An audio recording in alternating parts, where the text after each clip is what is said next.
how to link EA account to YouTube. So guys, welcome back to my YouTube channel. In this video I'll be showing you the easiest way to link your YouTube account with the EA account.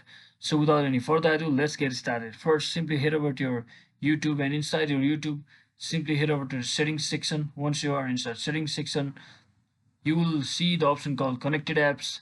Simply click on it, and as you can see here, there are a bunch of many other softwares or many other Activision accounts or battle accounts, Electronic Arts accounts.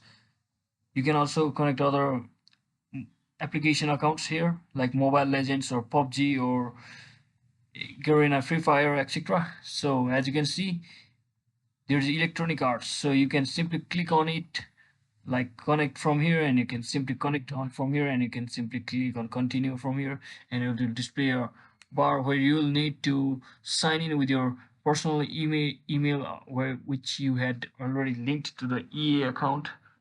So that's it guys, that's exactly how you can connect easily your EA account with the YouTube.